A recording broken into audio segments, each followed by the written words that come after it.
Hi everyone. ఎప్పుడు కూరగాయలు తెచ్చినా నేనైతే ఈజీగా ఎలా సర్దేసుకుంటానో చూద్దురండి. ఏ విధంగా పాడవకుండా సర్దుకునే విధంగా నేనైతే చెప్తాను. తెచ్చిన కూరగాయలన్నీ కూడా ఏ కూరగాయకి ఆ కూరగాయ సెపరేట్ చేసుకొని నేనైతే కవర్లో అయితే పెట్టననమాట. బాగా కొంచెం గట్టిగా ఉన్న కూరగాయలని బంగాళదుంప, దొండకాయలు ఇలాంటి వాటిని లాస్ట్ టబ్లో వేసేస్తాను. మనం కవర్లో వేయడం వల్ల ఏంటంటే లోపల చెమ్మ అనేది పట్టేసి కొంచెం కూరగాయలు పాడే ఛాన్స్ ఉంది. ఈ టబ్లో వేయడం వల్ల ఏంటంటే మనం కూరగాయలు తీసుకున్నప్పుడు దేనికి దాన్ని సపరేట్గా తీసుకుంటే సరిపోతుందన్నమాట. లేదంటే మనం కవర్లో పెట్టడం వల్ల తడి తడిగా అయిపోయి ఒక కూరగాయ పాడవుతే ఇంకో కూరగాయ కూడా పాడైపోతుంది. సో నేను అందుకని ఈ విధంగా టబ్లో అయితే ఏ కూరగాయలకు ఆ కూరగాయలకు కొంచెం పెద్దగా కొంచెం గట్టిగా ఉన్నవి దుంపలు లాంటివి అడుగున, దొండకాయలు ఇలాంటివి అడుగున పెట్టేస్తాను. కొంచెం త్వరగా వాడుకునే బెండకాయలు ఇలాంటివి అయితే పైన పెట్టేస్తాను అనమాట. పచ్చిమిరపకాయలు అయితే తొడాలు తీయకుండా అస్సలు కవర్లో పెట్టుకోకూడదు.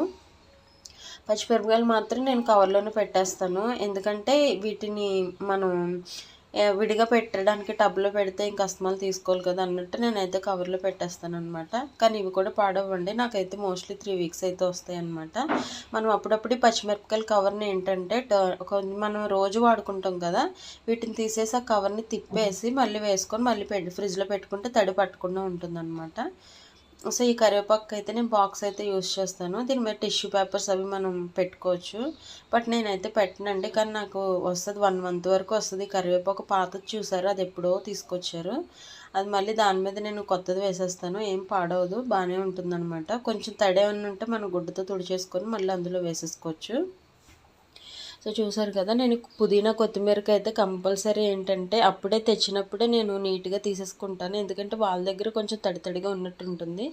అలాగే మనం కట్టలు పెట్టేసాం అనుకో ఫ్రిడ్జ్లో, అలా పాడైపోతాయి అన్నమాట. అదే మనం ఆకులు తీసుకొని ఇలా కవర్లో పెట్టేసుకుంటే మనం ఇందులో కర్రీస్లో కానీ వాటిలో కానీ గుప్పుడు తీసుకొని మనం యూస్ చేసుకోవడానికి బాగుంటుందన్నమాట. బీరకాయలు ఇలాంటివి అయితే మాత్రం నేను ఫ్రిడ్జ్లో ఉండే పైన వాటి మీద అద్దాల మీద పెట్టేస్తాను అనమాట. అప్పుడు ఈజీగా ఉంటాయి. బాగా మనం టబ్లోనే వేసేస్తే ఇంకా అదే స్పేస్ అంతా కూడా ఆక్రమించేస్తుందని ఉద్దేశంతో నేనైతే అరలో పెట్టేస్తాను. అందులో ఒక ర్యాక్లో అందులో. సో ఈ కొత్తిమీరని అయితే నేను అందులో గడ్డి అవన్నీ ఉంటుంది కదా, పండిపోయినవి అవన్నీ కూడా తీసేసి వేర్లు తీసేసి కొత్తిమీరని కూడా కవర్లో పెట్టేసుకుంటాను. నాకైతే 1 వీక్ వస్తుంది అనమాట కొత్తిమీర. దీనికి టిష్యూ పేపర్ అవి మనం పెట్టుకోవచ్చు, బట్ నేను పెట్టను. అయినా కానీ నాకు 1 వీక్ అయితే వస్తుందన్నమాట. తడిగా ఉంటే కవర్లు అవి మార్చేస్తూ ఉంటాను ఈ రెండాట్లకి మాత్రం. సో చూసారు కదా, నాకు మోస్ట్లీ తడి అనేది పట్టదండి కొత్తిమీరకి. నేను ఎందుకంటే డోర్ ఉంటుంది కదా, ఫ్రిడ్జ్ డోర్, అందులో పెడతాను అనమాట ఈ కొత్తిమీర, కరివేపాకు, పుదీనా. సో తడి అనేది అంత ఈజీగా పట్టదనమాట.